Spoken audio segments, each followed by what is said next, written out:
안녕하세요. 안녕하세요. 오랜만에 뵙겠습니다. 자, 2기 시작하겠습니다. 자, 강의 계획서를 한번 볼게요. 자, 그래서 이제 2기고요. 2기. 토요일 날 하게 됩니다. 오늘은 모의고사가 없는데 이제 다음 시간부터는 50점짜리 모의고사를 보도록 하겠습니다. 뒷페이지 보시면은 이제 모의고사 범위가 있어요. 그래서 해당 범위에서 모의고사를 출제하도록 하겠습니다. 그래서 안 배운 내용이더라도 출제를 할 거예요. 그래서 진도별로 모의고사가 아닙니다. 이거는 이 범위에 따라서 전 범위를 걸쳐서 모의고사를 보도록 할 테니까 예습을 하시고 모의고사를 보시면 되겠습니다. 자, 그러면은 교재를 한번 볼게요. 이 문제편이고요. 자, 2페이지 노동 공급부터 바로 시작하도록 하겠습니다. 자, 이제 근로자의 선호. 자, 1번 문제입니다. 근로자의 선호. 자, 효용 함수와 무차별 곡선을 이용해서 근로자의 선호에 대해 설명하시오. 자, 그래서 효용 함수는 이렇게 쓰는 거죠. 효용 함수. 효용 함수. 그래서 이 효용 함수가 어디서 나오냐면 노동 공급에서 나옵니다. 노동 공급. 노동 공급. 자, 한마디로 근로자 입장으로 쓰시면 되는 거예요. 노동 공급. 그래서 효용 함수 이렇게 나오고,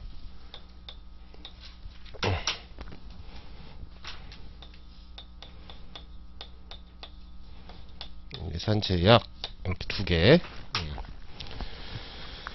그래서 근로자 입장에서 이제 효용 함수와 예산 제약이에요. 그래서 효용 함수는 이렇게 씁니다.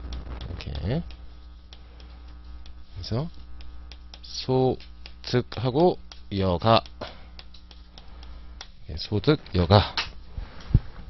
이게 효용 함수고, 여기서 그래서 이제 무차별 곡선이 나올 거예요. 무차별 곡선. 이렇게 나오는 거고, 자, 예산 제약은, 자, 주어진 시간이 있습니다. 시간. 한마디로 시간의 제약이 있어요. 자, 돈 많이 벌면은 효용, 즉 행복해지는 거고, 많이 쉬면 행복해지는데, 이 두 개를 가로막는 게 이 시간 제약입니다. 자, 시간이 많으면은 돈을 엄청나게 많이 벌 수 있을 텐데, 시간이 정해져 있기 때문에 돈을 무한정 벌 수도 없는 거고, 시간이 정해져 있기 때문에 여가도 무한정 누릴 수가 없어요. 그래서 이걸 나타내는 게 예산선. 예산선.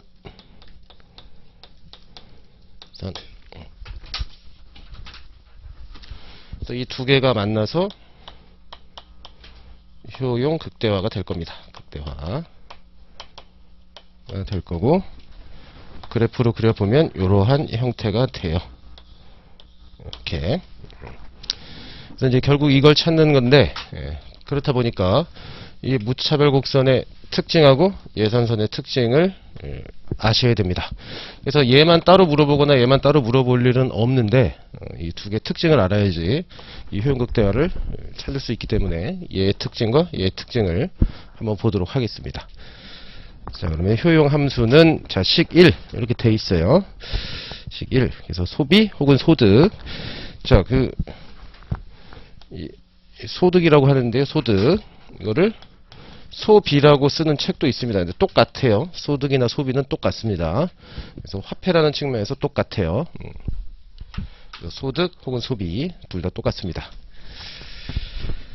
자, 로마자 2번에 그럼 이제 무차별 곡선 그래프를 한번 그려볼게요. 무차별 곡선 그래프를 한번 그려보면, 자, 여기가 여가, 여기가 소득 혹은 소비. 소득 혹은 소비 똑같습니다. 놓고 무차별 곡선을 그려봤더니 이렇게 직선으로 나오는 게 아니고 곡선의 형태로 나오는데요. 이렇게 이게 무차별 곡선이에요. 무차별 곡선. 곡선이고, 자, 무차별입니다. 무차별. 그래서 얘는 동등하다는 얘기예요. 동등. 그래서 동등한 곡선이에요. 동등한 곡선. 그래서 이 안에서는 다 똑같습니다. 이 안에서는 다 똑같아요. 그래서 가령 자, 50이에요. 그래서 얘는 시간이니까. 자, 50시간을 여가 보내고, 자, 50만원을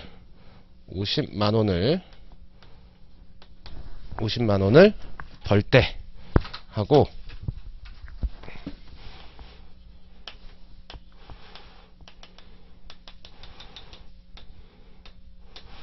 90만원을 벌고 20시간을 노는 게 똑같답니다. 이 사람한테는 똑같대요. 여기도 마찬가지.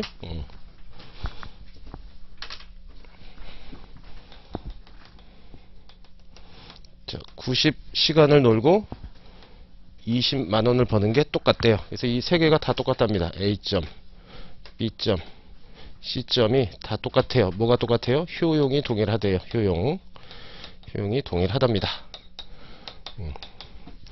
그래서 이거 두 개 더하면 얼마? 110이죠. 110. 두 개 더하면 110. 이거 두 개 더하면 110이에요. 근데 얘는 두 개 더하면요 100밖에 안 돼요. 그래도 똑같대요. 그 이유는 뭐? 자, 적정한 조합이 근로자에게 훨씬 더 많은 효용을 준다는 것을 뜻합니다. 그래서 직선이 아니에요. 자, 하나 더. 자, 무차별 곡선이 이쪽에 이렇게 이쪽 위에 위치한다라고 하면, 자, 효용은 커진다는 얘기입니다. 효용은 커져요. 효용은 더 커진다. 커질 수밖에 없는 게 여기는 아무것도 얻지 못하는 점이잖아요. 아무것도 얻지 못하는 점에서 멀어지면 멀어질수록 이제 많이 얻게 되니까 효용은 커지게 돼요. 무차별 곡선의 특징입니다. 그래서 무차별 곡선을 그리란 뭐 이런 식으로 이렇게 숫자 넣어서 그리라는 문제가 뭐 나오진 않는데, 만약에 나오면 90, 20, 20, 90. 그래서 이 끝에 있는 점보다 이 가운데 있는 점, 이 두 개를 더했을 때 숫자가 적게 나와야 돼요. 작게. 숫자가 다 똑같이 나오면은 그건 잘못 그린 겁니다. 그래서 이 가운데 있는 거 적정한 조합일 때 덜 얻어도 동일한 효용을 얻을 수 있는 거예요. 자, 그럼 3페이지에 있습니다. 2번 무차별 곡선의 특징 보시면, 무차별 곡선은 우하향하는 형태로 도출이 돼야 됩니다. 무차별 곡선은. 그리고 원점으로부터 멀리 떨어진 무차별 곡선이 더 높은 효용을 의미해요. 그리고 무차별 곡선은 교차하면 안 됩니다. 교차하면 분석을 할 수가 없어요. 네 번째, 무차별 곡선은 원점에 대해 볼록하다. 옆에다 써놓으면 됩니다. 직선이 아니에요. 직선이 아니다.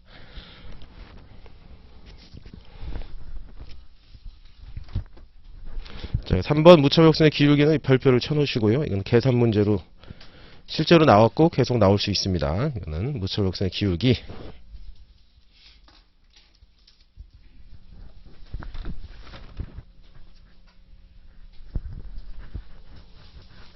치우고.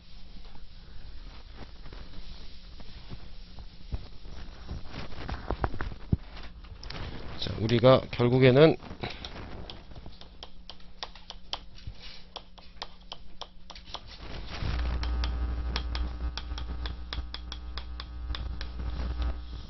이러한 직선에서 이거를 찾는 거거든요. 이렇게 찾는 거예요. 그래서 요 P점 찾는 거거든요. P점 찾는 거예요. 근데 이 P점, 이 균형점은 여기는 자, 기울기가 똑같아요. 기울기가 동일해요. 이 두 선의 기울기가 동일합니다. 여기는 기울기가 동일한 점이에요.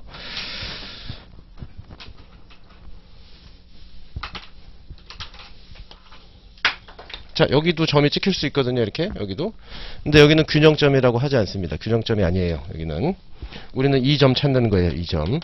자, 여기는 균형점이 아니에요. 왜 그러냐면 여기 기울기, 얘는 가파르잖아요. 빨간 애는. 근데 얘는 평평하죠. 여기도 마찬가지. 기울기가 달라요. 그래서 기울기가 다르면 균형점이 아니다 라고 설명할 수 있거든요. 기울기가 동일하면 균형점이다 라고 설명할 수가 있어요. 그래서 무차별 곡선의 기울기를 볼 수밖에 없는 겁니다. 이 기울기 왜 보나요? 라고 하면 기울기가 다르면 균형점이 아니라는 말을 해야 되기 때문에, 그래서 기울기를 보는 거예요. 그래서 무차별 곡선의 기울기를 한번 보도록 하죠. 그래서 곡선의 기울기. 자, 얘는 그림이에요. 그림. 자, 무차별 곡선의 기울기는 그림이니까 가파름. 혹은 완만함. 이렇게 그림이니까 무차별곡선의 기울기가 어떻습니까? 라고 물어보면 평평해요. 아니면 가파라요. 이렇게 말로 하면 됩니다. 그림이니까. 근데 이게 계산 문제가 되면 가파라요, 평평해요. 이렇게 얘기하는 게 아니라 숫자로 보여줘야 돼요. 숫자로. 무차별곡선의 기울기가 2예요. 3이에요. 아니면 1이에요. 숫자로 보여줘야 되니까 이 무차별곡선의 기울기를 계산을 해야 됩니다. 무차별곡선의 기울기를. 그래서 이 무차별곡선의 기울기를 수치화하는 게 숫자로 바꿔주는 게 한계 대체율이에요. 한계 대체율. 무차별곡선의 기울기는 어떠냐 물어보면 가파르다, 완만하다 말로 하면 되는 거고, 계산 문제가 되면 이제 그 값을 구해야 되는데 이 기울기의 값을 구하는 게 한계 대체율입니다. 한계 대체율. 그래서 MRS 라고 해요. MRS.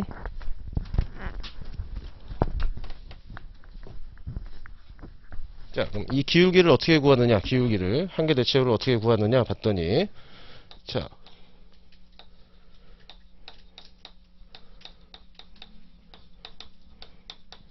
효용을 유지한 상태에서, 즉 다시 말해 동일한 무차별 곡선에서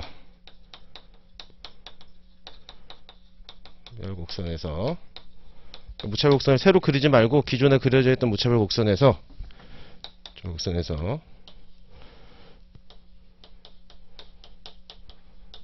여가 한 단위 추가했을 때 1시간 더 놀게 해주면 기뻐지잖아요. 1시간 더 놀게 해주면 기쁠 거예요. 기뻐지는데 이 효용을 유지해야 되니까 더 기뻐지면 안 돼요.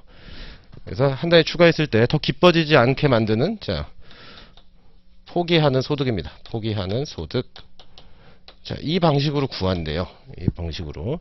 1시간 더 놀게 해줄 테니까, 한 단위 더 놀게 해줄 테니까 얼마 돈 포기할래?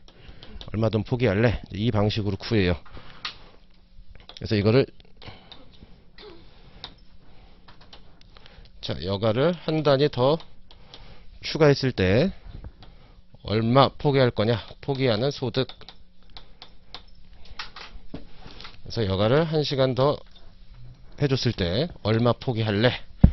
이게 한계 대체율이랍니다. 한계 대체율. 이 방식으로 기울기의 값을 구할 수가 있대요. 근데 이제 이거는 무조건 마이너스로 나올 거 아닙니까? 이거 1시간 놀게 해주면 포기하니까 마이너스로 나오니까 이렇게 마이너스를 하나 더 붙여줘가지고 플러스의 값으로 바꿔주는 거예요. 마이너스 값으로 나오면 안 됩니까? 라고 하면 안 돼요. 자, 만약에 마이너스로 마이너스 2, 하나는 마이너스 1 이렇게 나왔어요. 그럼 기울기가 뭐가 커요? 숫자로 보면 이게 크잖아요. 이게 사실 이게 가파른 거거든요. 이렇게 되니까 그냥 숫자만 보기 위해서 마이너스를 붙여가지고 양의 값으로 바꿔주는 거예요. 불필요한 혼란을 막기 위해서. 자, 그럼 요걸 아신 상태에서 한번 기울기를 구해보겠습니다. 한계 대체율을.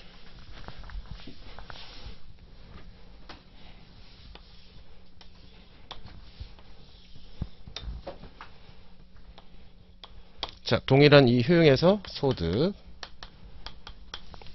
그리고 여가, 시간. 자, 근데 이 구간에서 이 구간의 기울기하고 이 구간의 기울기가 눈으로 보면 가파라요, 완만해요 이렇게 할 수 있는데 그 값이 얼마인지 이제 궁금한 거예요. 그래서 그 값을 한번 구해 보겠습니다.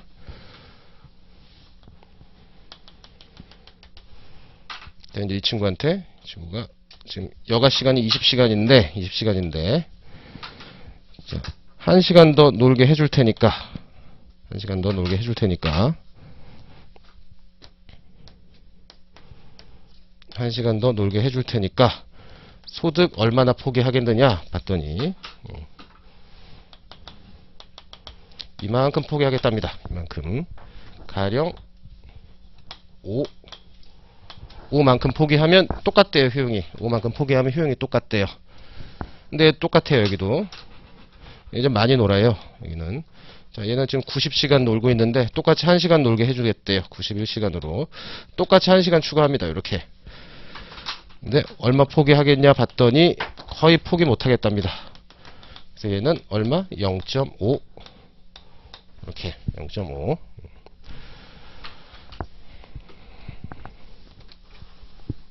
그래서 한계 대체율은 보셨다시피 자, 여가 하나 더 줄 테니까 소득 얼마나 포기하겠느냐 였어요. 네, 이 구간, 자, 이 A 구간하고 이 구간, 이 B 구간을 한번 살펴보면, 자, A 구간은 그러면 한계 대체율이 얼마예요? 한계 대체율 MRS가 얼마예요? 자, 하나 줬더니 얼마 포기해요? 5. 근데 불필요한 걸 막기 위해서 마이너스 써줬으니까 얘는 5예요. 5. 얘는 한계 대체율이 5예요. 5. B는요? B는 한계 대체율이 얼마? 0.5. 0.5. 그래서 기울기가 가파라요. 평평해요. 이렇게 얘기할 수도 있고, 숫자로 계산해 보니까 하나는 5예요. 크잖아요. 숫자가. 하나는 0.5예요. 작죠. 그래서 이렇게 표시할 수도 있는 겁니다. 한계 대체율은. 그래서 요 원리로 이제 구하는 거고, 요 원리로 구하는 거고, 실제로 계산 문제에서는 요걸로 구하라고 나옵니다.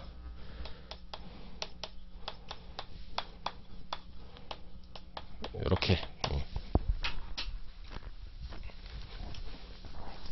그래서 이 원리를 아신 다음에 여러분들은 요거를 아셔야 돼요.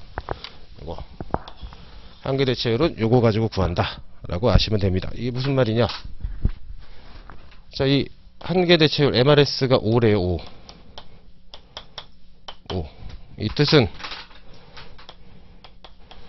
여가 한 단위 주면 소득 5단위를 포기하겠다는 거거든요. 그렇죠? 그래서 여가 하나만 주면 소득을 5개 포기하겠대요. 이 말은 뭐예요? 여가가 소득보다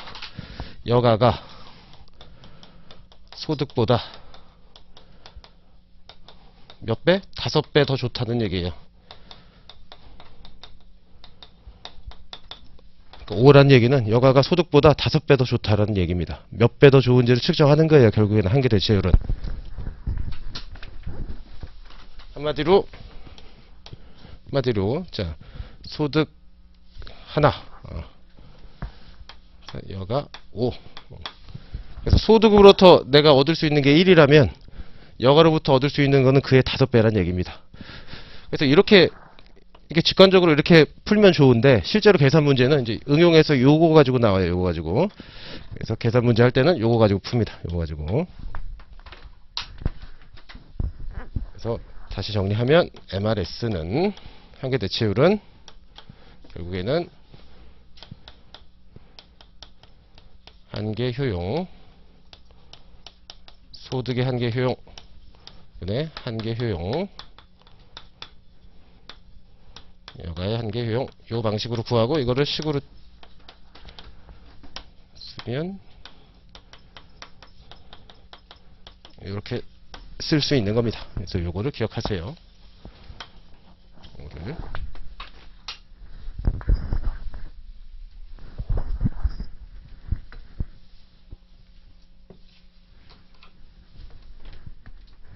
그래서 MRS 한계 대체율은 무차별고사의 기울기를 수치화하는 거고, 결국에는 그 내면에 들어있는 뜻은 소득이 너한테 1 줄 때 여가가 너한테 몇 배 더 주느냐, 요걸 구하는 겁니다.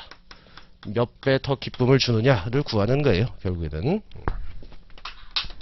보시면 5잖아요. 5. 여기 MRS가 5죠. 5. 여기 한계 대체율이 5예요. 5라는 얘기는 소득이 1을 줄 때 여가가 너한테 몇 배를 주느냐, 5배의 기쁨을 준대요. 왜? 여가가 너무 없거든요. 여기서는 여가가 너무 소중하니까 여가가 5배를 줘요. 근데 여기는 여가가 차고 넘쳐요. 그래서 주는 게 거의 없는 겁니다. 여가가 이 친구한테 주는 기쁨이 거의 없는 거예요. 자, 그럼 식 2번 보겠습니다. 식 2번에 위에 두 번째 단락. 자, 그림 1에 X에서 Y로 무차별곡선을 따라 이동함에 따라 무차별곡선의 기울기는 효용 수준을 그대로 유지한 상태에서 여가를 한 단위 더 하기 위해 소비를 얼마나 더 포기할 의향이 있는지를 측정한다. 그래서 무차별곡선의 기울기는 아래와 실 것 같다. 그래서 MRS 돼 있고, MU 요거를 기억하셔야 됩니다. MU. 자, 4번 한계 대체율. 무차별곡선의 기울기의 절대값은 그 절대값이라고 나오니까 양수, 음수는 고려하지 않는 거예요. 숫자 크면은 그냥 그 기울기가 큰 거고 한계 대체율이 큰 겁니다. 한계형의 비율을 의미하며 한계 대체율이라고 불린답니다. 그래서 무차별 곡선이 원점에 대해 볼록하다는 가정은 한계 대체율의 체감의 가정과 같다. 이게 직선이면은 무차별 곡선이 만약에 직선이면 무차별 곡선이 이렇게 직선이었으면 한계 대체율은 볼 것도 없어요. 다 똑같아요. 기울기가 다 똑같습니다. 기울기가. 근데 무차별 곡선은 이렇게 직선이 아니기 때문에 다 달라요. 기울기가 이렇게. 근데 그 기울기가 다른 게 점점 평평해진다는 얘기예요. 기울기가. 왜 평평해진다고요? 이제 여가가 이미 충분히 많은 상태에서는 돈 포기하고 싶지 않은 거예요. 여가 얻어봐야 나한테 주는 게 별로 없으니까. 그래서 점점 이렇게 되는 겁니다. 자, 로마차 3번 근로자 사이의 선호의 차이. 자, 그림 이와 같이 무차별 곡선의 기울기가 가파른 CD는 한계 대체율이 크고 무차별 곡선의 기울기가 평평한 편인 민D는 한계 대체율이 작다. 그래서 그림으로 보면 무차별 곡선의 기울기가 가파라요. 이렇게 얘기할 수도 있고 한계 대체율이 큽니다. 이렇게 숫자로 얘기할 수도 있는 거예요. 그래서 둘 다 똑같은 거고 계산 문제에서는 한계 대체율 이런 표현을 쓰시고 식으로 구할 수 있어야 됩니다. 그래서 근로자 사이의 선호의 차이. 그래서 그림 2번 보시면 한 명은 가파르고 한 명은 평평해요. 한 명은 가파르고 한 명은 평평해요. 그래서 무차별 곡선이 평평한 사람이 있는 거고요. 평평한 사람이 있는 거고 무차별 곡선이 이렇게 가파른 사람이 있습니다. 이렇게. 그래서 이 사람은 한계 대체율이 크다. 이 사람은 한계 대체율이 작다. 그래서 시험 문제에 한계 대체율을 계산하라고 하고 그 두 명 거를 그려보라고 했는데 가령 얘가 한계 대체율이 크게 나오고 얘가 한계 대체율이 낮게 나오면 이렇게 평평하게 그릴 수 있으면 되는 거고 가파르게 그릴 수 있으면 됩니다. 여기에 또 하나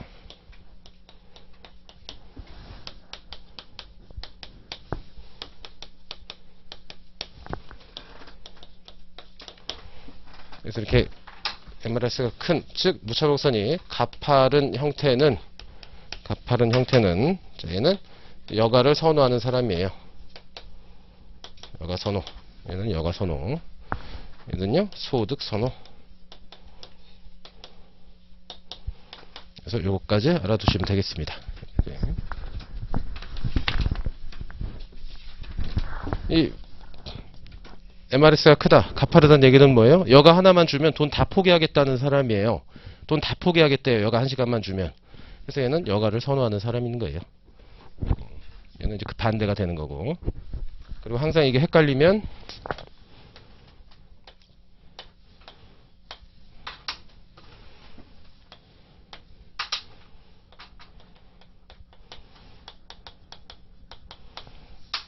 자, 얘는 가파른 얘는 돈을 아무리 많이 줘봐야 효용의 변화가 없습니다. 얘를 바꿀 수 있는 건 여가밖에 없어요.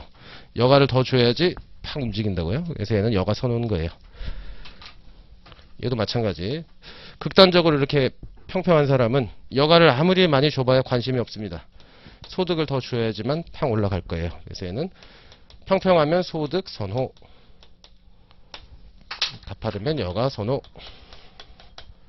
그래서 헷갈리시면은 요거 가지고 알아두시면 되겠습니다.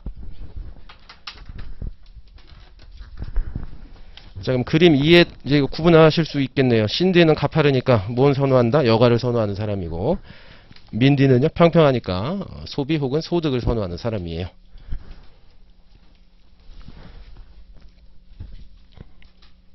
자, 그래서 무차별 곡선의 특징은 다 봤습니다. 이게. 자, 이번에 예산 제약을 봅니다. 문 2번. 그래서 개인의 효용 극대화를 소득여가 선택문을 이용해 설명하시오. 자, 효용함수와 무차별 곡선은 봤고, 자, 이번엔 예산 제약을 볼게요. 예산 제약. 자, 근로자의 효용함수.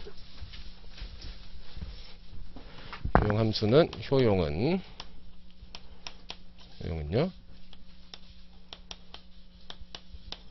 소득 혹은 소비와 여가래요.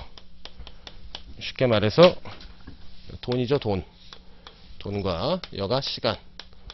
그래서 놀 시간 많으면 행복해지는 거고, 효용 커지는 거고, 돈 많이 받으면은 커져요. 근데 결국에는 이 돈, 시간 모두 시간으로 수렴할 수 있는 겁니다. 시간만 많으면 무한정 돈 벌고 시간만 많으면 무한정 놀 수 있는데 그러지 못하게 막는 게 시간이란 제약 조건이 있습니다. 로마자 2번 예산 제약. 자, 1번 예산 제약식. 예산 제약식.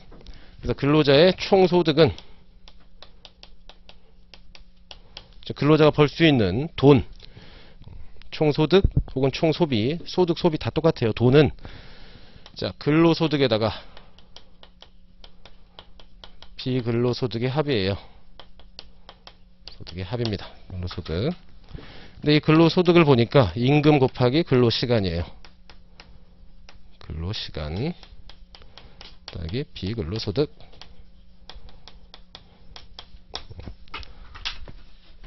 이게 총소득이 됩니다. 총소득.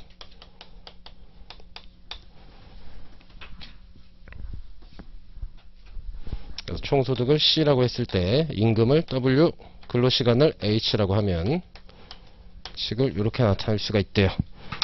그리고 이 근로시간 앞에 있는 이게 기울기가 됩니다. 기울기. 이게 기울기가 돼요. 이게 예산선의 기울기가 될 거예요. 그래서 임금이 기울기다.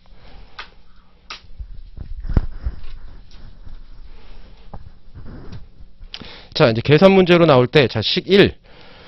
이제 식 2 보시면, 이 근로시간을 식 1에서 2로 이렇게 치환할 수 있어야 됩니다. 계산 문제로 이제 요게 나오니까. 자, 임금 곱하기 근로시간 이렇게 돼 있는데,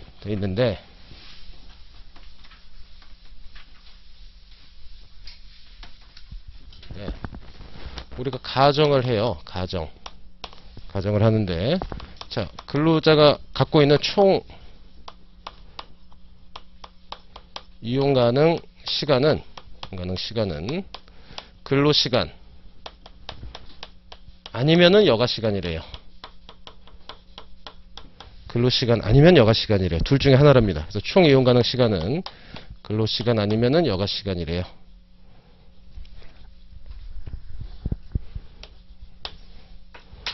이렇게. 그래서 이 근로시간을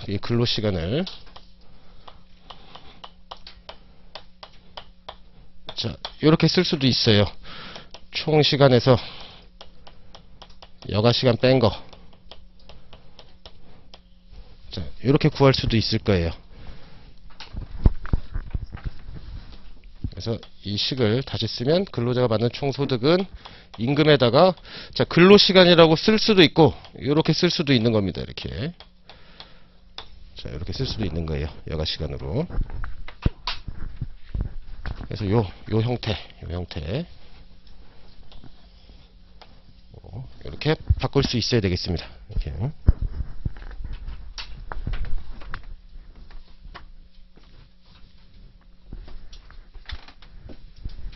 그래서 식 2번.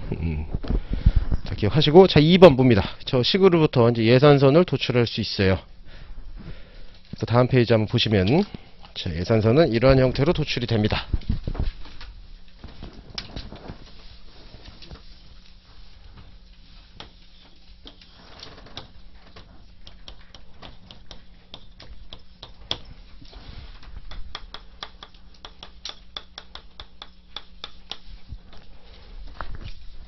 자, 총 이용 가능 시간이 여기에요. T. 가령 100시간 있어요. 100시간. 자, 내가 100시간 동안 놀기만 하면 내 소득은 아무것도 없어요. 내 소득은 아무것도 없는데 비근로소득이 만약에 존재하면 비근로소득 가령 50만원 비근로소득이 존재하면 딱 비근로소득까지만 벌 수 있을 거예요. 나는. 그럼 내 총소득은 50이 됩니다. 그래서 이게 비근로소득 소득인데 자, 임금이 1이에요. 1. 만원이다 라고 하면 이제 이쪽으로 가면 갈수록 내 여가 시간은 줄어드는 거고 여가의 반대말은 뭐래요? 근로시간이래요. 가정하기로요. 근로시간이 늘어날 거예요. 이렇게. 그래서 100시간인데 자, 여가 시간이 99시간이다 이렇게. 그럼 난 1시간 일한 거죠. 1시간. 난 1시간 일하는 거예요. 근데 임금은 얼마예요? 1이에요. 1이니까 나는 이제 얼마? 내 총소득은 51만원 될 거예요. 51만원. 98이면 그럼 나 이제 2시간 일한 거죠. 2시간 2시간 일한 거니까 내 소득은 52만원 될 거예요. 그래서 이어보면 이런 형태가 됩니다. 이렇게. 그래서 예산서는 이렇게 생긴 거예요. 이렇게. 그리고 이 증가되는 이건 뭐에 비례해요? 정확히 임금에 비례합니다. 임금. 그래서 임금은 예산선의 기울기가 돼요. 기울기. 이 예산선이 가파라지는지 평평해지는지 결정하는 게는 결국에는 이 임금 수준이 될 거예요. 그래서 예산선의 기울기는 임금이 됩니다. 임금.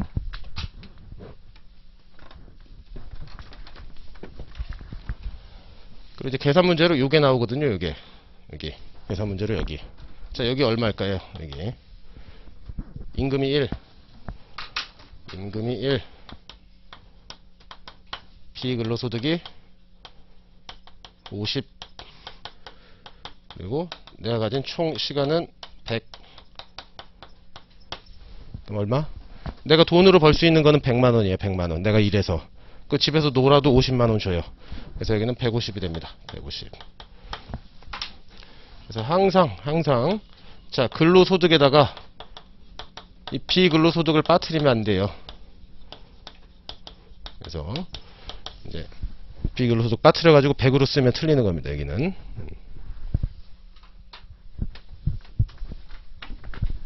자, 그래서 그림 1에 예산선 있죠. 예산선. 자, WT가 내가 벌 수 있는 근로소득인 거고 세로축에 V가 뭐예요? 비근로소득입니다. 비근로소득. 비근로소득을 누락하지 않고 계산할 수 있으면 됩니다. 자, 그럼 로마차 3번 볼게요. 효용극대화. 효용극대화. 극대화.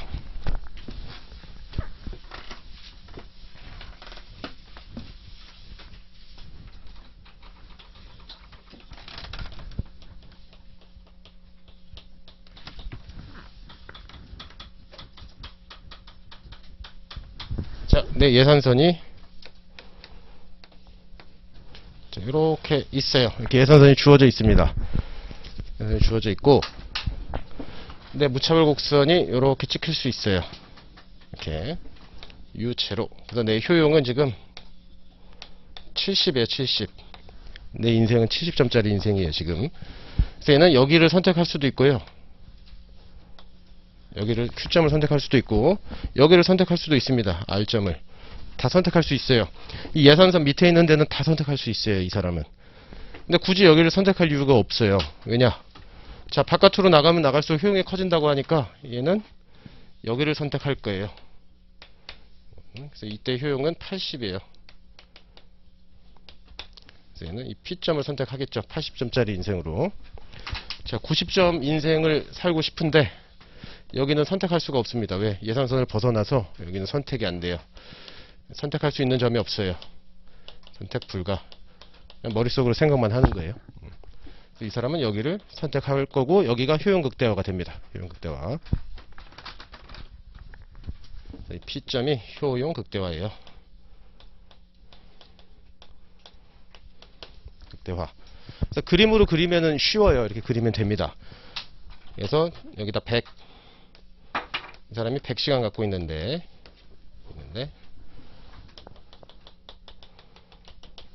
가령 60이에요. 60. 얘는 90. 자, 이렇게 한번 결론이 딱 났어요. 60에 90. 근데 물어보는 거는 노동 공급, 근로시간을 물어보는 거니까 근로시간은 60이다 라고 쓰면 이제 틀리는 겁니다. 이렇게. 근로시간은 얼마예요? 이게 여기죠. 근로시간은 40인 거예요. 40. 총 이용 가능 시간에서 근로시간 뺀 거. 그래서 요것도 이거 다 잘 그려놓고 답 쓸 때 잘못 쓰면은 감점 받으면 억울하니까 항상 이렇게 근로시간을 여기서부터 찾는 습관을 들이셔야 되겠습니다. 자, 그림으로 그리면 이제 딱 깔끔하게 끝나요. 근데 이제 계산 문제로 나오면 계산을 할 수 있어야 돼요. 자, 한번 읽어보겠습니다. 자, 로마차 3번의 1번. 자, 효용극대화 조합 마지막 단락. 따라서 최적 소비와 여가는 예산선이 무차별곡선과 출치입니다. 접하는 점에서 달성된답니다. 접하는 점이라고 해도 되고 유일한 점 이렇게 해도 돼요. 유일한 점, 유일한 점, 유일 딱 하나잖아요. 딱 하나. 이게 접하는 점이에요. 딱 하나. 이런 데는 접하는 점이라고 하지 않습니다. 이런 데는 점이 두 개 찍히잖아요. 이건 접하는 게 아니에요. 딱 하나일 때 이거를 접한다고 해요. 접하는 점 혹은 유일한 점 똑같습니다.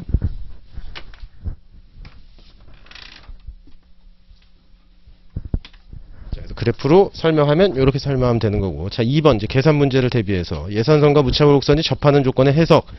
괄호 1번 효용극대화 조건. 최적해 P에서 예산선은 무차별 곡선에 접한답니다. 즉 무차별 곡선의 기울기가 출처입니다. 무차별 곡선의 기울기와 예산선의 기울기가 일치한다.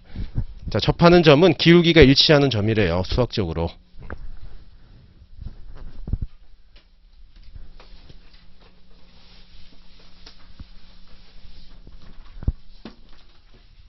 자, 그림으로 봤더니 무차별 곡선의 기울기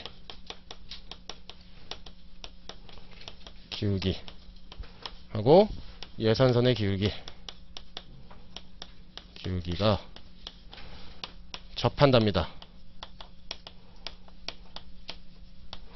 자, 이렇게 기울기가 접하는 점에서 달성이 됩니다. 이렇게 얘기해도 되고, 근데 이게 수학적으로 자, 이제 계산 문제를 대비하면 자, 무차별 곡선의 기울기는 뭐라고요? 한계 대체율.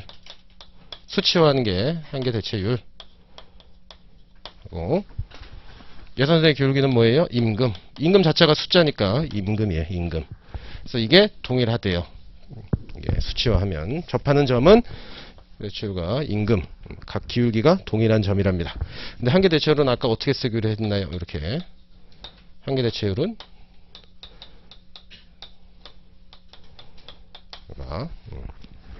소비 혹은 소득이 너한테 1 줄 때 여가가 너한테 주는 행복도가 얼마냐? 이거죠. 그래서 임금.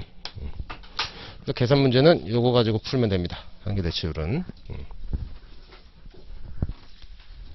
그래서 식 4번 보시면 이렇게 되어 있네요. MUC분의 MUL 은 임금하고 똑같다 는 겁니다.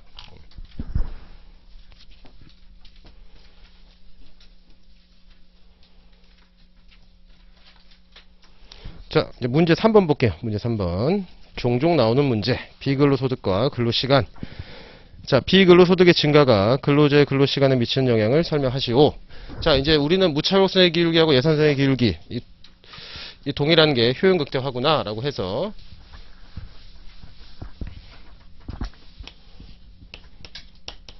우리는 근로자의 효용극대화를 봤어요. 그래서 이 효용극대화 점에서 이 근로자가 얻을 수 있는 총소득과 자, 근로시간을 구할 수 있게 됩니다. 그래서 시험 문제, 계산 문제가 나오면은 효용극대화에서 총소득이 얼마고 근로시간이 얼마냐라고 물어볼 거예요. 근로시간이라고 해도 되고 총시간에서 여가시간 뺀 거라고 했습니다. 여가. 그래서 똑같은 거예요. 그래서 이걸 다 구했어요. 그래서 아, 근로자는 이렇게 효용극대화를 하고 이만큼 근로시간을 얻고 이만큼 총소득을 얻게 되겠군. 그래서 이제 이걸로 끝나는데 이제 외부에서 이 근로시간을 이 총소득과 이 근로시간을 외부에서 변화시키는 요인들이 있습니다. 변화시키는 요인.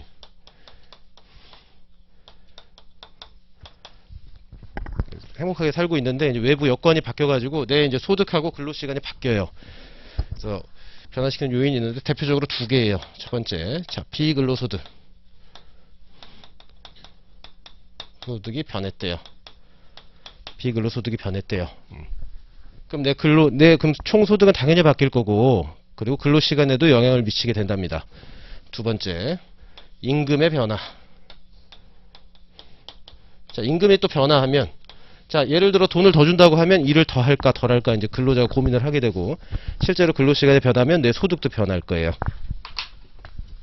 한마디로 말해서 내 총소득은 임금 곱하기 근로시간에다가 비근로소득이라고 했는데, 얘가 바뀌면 총소득과 근로시간에 영향을 주는 거고, 얘가 바뀌어도 총소득과 근로시간에 영향을 준답니다. 그래서 이 임금의 변화는 뒤에서 보겠지만, 자, 대체 효과와 자, 소득 효과 가지고 설명하면 돼요. 소득 효과 가지고 설명하면 돼요. 효과. 자, 임금 변화는 이 두 개 가지고 설명하면 됩니다. 자, 비근로소득의 변화는요. 대체 효과와 소득 효과가 있다면 자, 얘는 언급을 안 합니다. 대체 효과는. 비근로소득의 변화는 소득 효과만 언급하는 거고, 임금의 변화는 대체 효과와 소득 효과 둘 다 써야 되는 거예요. 그래서 이것도 채점하기가 편한 게, 자, 둘 중에 하나를 딱 이해를 줬습니다. 비근로소득의 변화 가지고 설명하시오라고 했는데, 대체 효과를 설명하면 이제 그거는 점수 안 주면 돼요. 내용 모르는 거니까 점수 안 주면 됩니다. 그래서 첫 번째 패턴은 효용 극대화가 뭔지 아시고, 두 번째 변화시키는 요인이 두 개가 있는데, 자, 비근로소득이 변화하는 걸로 판단이 되면은 소득 효과만 씁니다. 임금 변화로 판단되면은 둘 다 써야 됩니다. 그래서 목차가 다르게 나와야 되겠죠. 목차가 다르게 나오면 됩니다. 그래서 지금 보는 건 비근로소득의 변화를 볼게요. 그래서 효용 극대화로 총소득과 근로시간 다 결정을 해놓고 잘 살고 있는 근로자가 있다고 합시다. 근데 비근로소득이 바뀌었대요. 비근로소득이 바뀌었을 때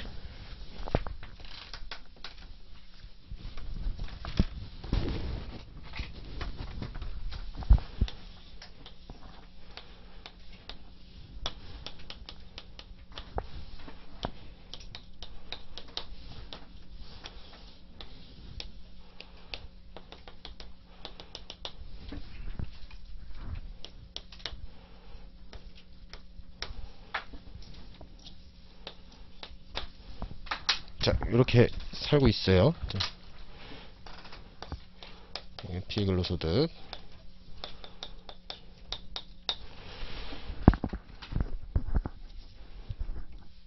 자, 이때 비근로소득이 증가했대요. 소득이 늘었답니다. 이렇게. 비근로소득이 늘어서 예산선이 이렇게 됐대요. 이렇게. 그럼 얘는 이제 좋은 거예요. 무조건 밖으로 뻗어나갈 수 있어요. 효용은 무조건 올라갈 거예요.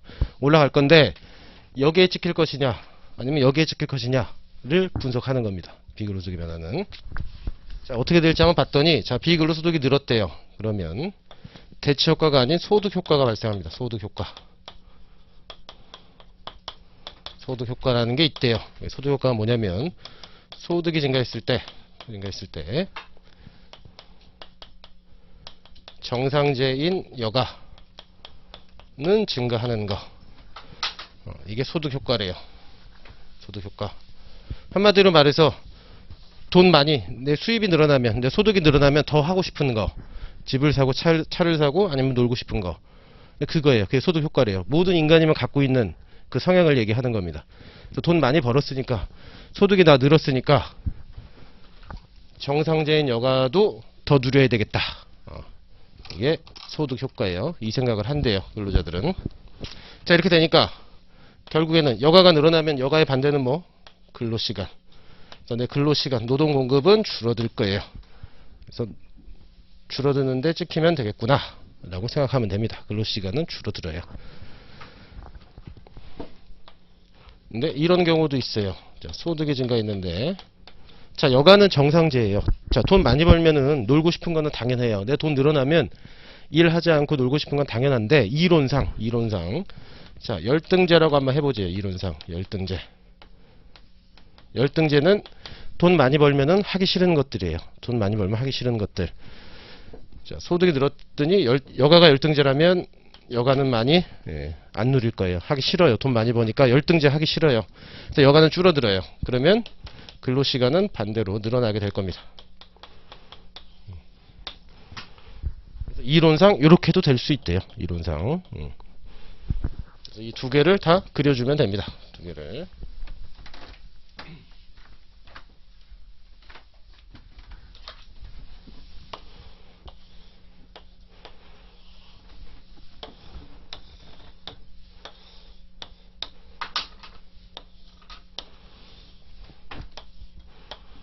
자, 이렇게 두 화면이 있고,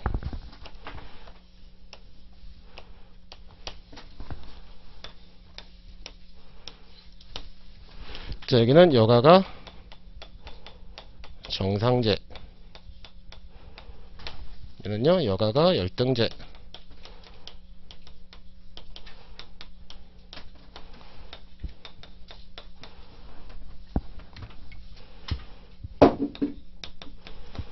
자, 이렇게 이제 점을 찍으면 되는 거예요.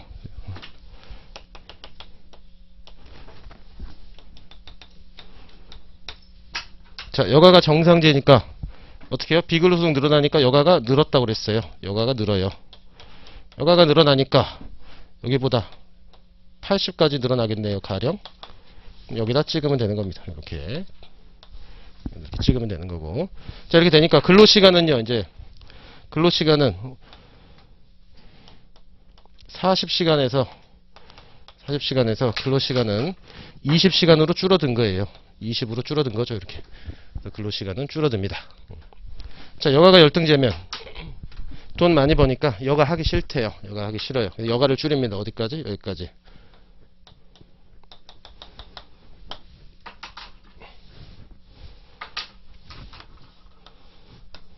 자, 여기다 찍으면 되는 거고. 그럼 이제 이 친구의 근로시간은 40에서 근로시간은 60까지 늘어날 거예요. 근로시간은 60까지 늘어난다. 그래서 노동공급이 만약에 답이 다 똑같아요. 이게 답안지에 앞사람, 뒷사람, 옆사람 답이 다 똑같으면은 이제 뭘 보냐면 요걸 봅니다. 이 그래프를 보면은 여가가 60에서 80이 된다. 끝. 이렇게 쓰는 사람이 있고, 여가가 60에서 80이 되고 근로시간은 40에서 20으로 감소한다. 그래서 항상 근로시간 가지고 마무리를 해줘야 돼요. 근로시간.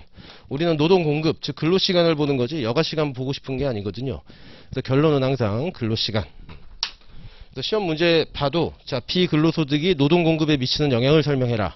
아니면 근로시간에 미치는 영향을 설명해라. 근로시간을 설명하라고 하는데, 이제 급하면 그래프에 있는 대로 그냥 여가 시간만 쓰고 이제 근로 시간 안 쓰면 그건 또 점수가 상대적으로 안 나올 수밖에 없어요. 그림을 아무리 잘 그려도. 이게 특히 문제가 쉬우면 쉬울수록 그렇습니다. 그런 것만 봐요. 이제 끝에 부분에 물어본 대로 답을 했느냐. 그림을 아무리 잘 그려도 물어본 대로 답을 안 하고 여가 시간으로 끝나면 잘 썼어도 뒤로 밀릴 수밖에 없어요. 줄은 세워야 되니까. 자, 그래서 문제 보니까 비근로소득의 증가가 근로자의 근로시간에 미치는 영향을 설명하라고 했습니다. 자, 그럼 밑에 보시면, 자, 그림 A. 여가가 정상제면 여가가 늘었어요. 근로시간 줄었습니다. 여가가 열등제면 자, 여가시간이 줄었네요. 그럼 근로시간 늘어날 겁니다. 자, 다음 페이지. 자, 로마차 3번. 비근로소득의 변화가 근로시간에 미치는 영향. 두 번째 줄에 있습니다. 정의한다부터 소득이 늘어날 때 소비가 줄어드는 상품이 열등제예요. 그래서 열등제까지도 언급해서 그래프가 2개 나오면 되겠습니다. 그래서 2번 여가가 정상제인 경우 두 번째 줄 끝에 주당 근로시간은 자 40에서 30으로 떨어지게 된다. 그래서 근로시간으로 결론 내는 거고, 여가가 열등제인 경우 마지막 줄 근로시간이 40에서 50으로 증가하게 된다. 그래서 근로시간으로 결론을 내야 되겠습니다. 자, 다음 문제 4번. 자, 단시간 근로 파트타임 그리고 노동공급. 자, 이것만 보고 쉬겠습니다. 자, 단시간 근로 확대가 근로시간에 미치는 영향을 설명하시오.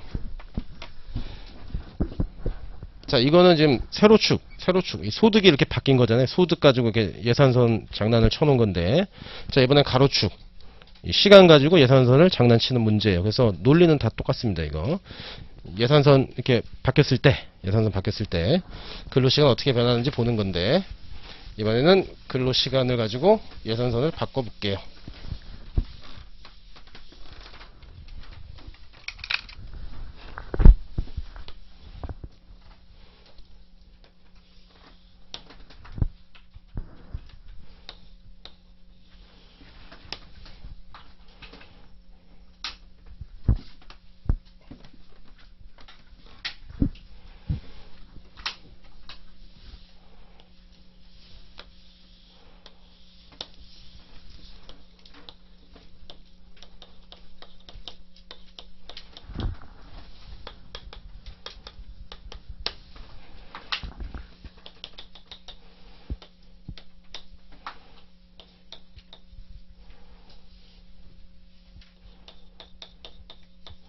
자, 이렇게 있어요. 그래서 얘는 여기서 효용 극대화하고 있습니다.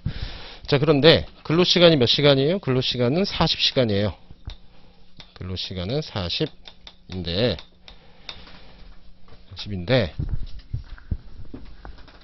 자, 모 기업에서, 어떤 기업에서, 경직적인 기업에서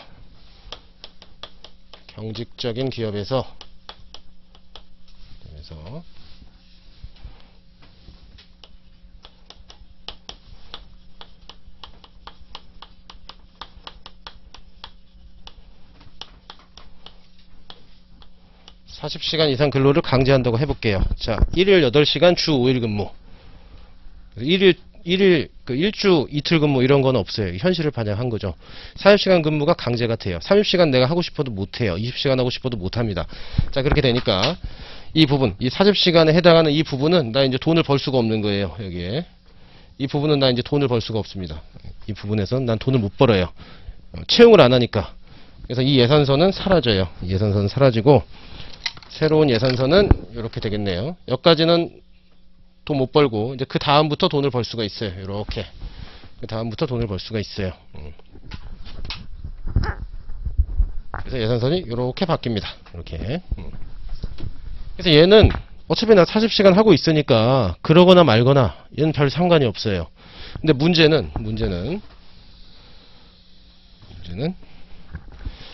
이 사람이에요. 이 사람.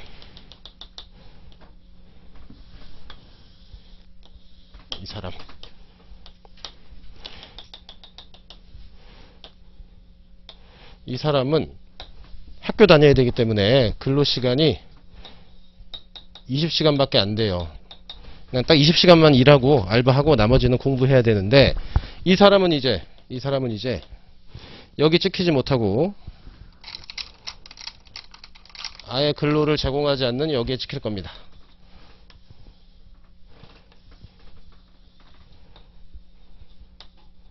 여기에 찍히게 돼요. 그래서 이쪽 안쪽으로 오니까 효용이 떨어져요. 효용이 떨어지고 여기 떨어지고 근로시간도 제로가 돼요.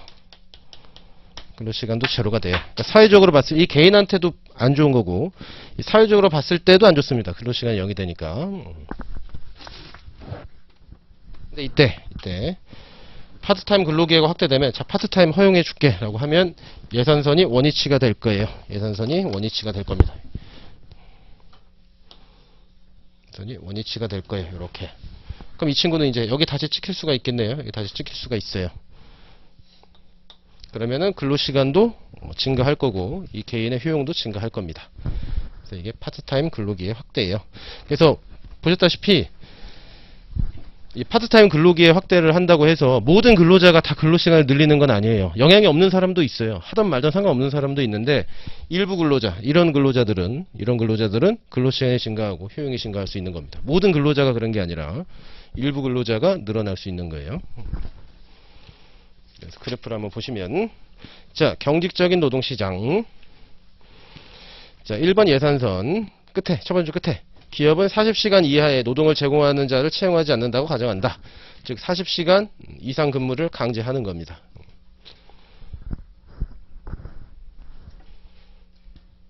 자, 밑에서 두 번째 줄. 이 예산선 중, 자, CH 부분, 이 CH 부분은 이제 얻을 수가 없으니까요. 일을 안 시키니까 얻을 수가 없어서 사라지게 돼요.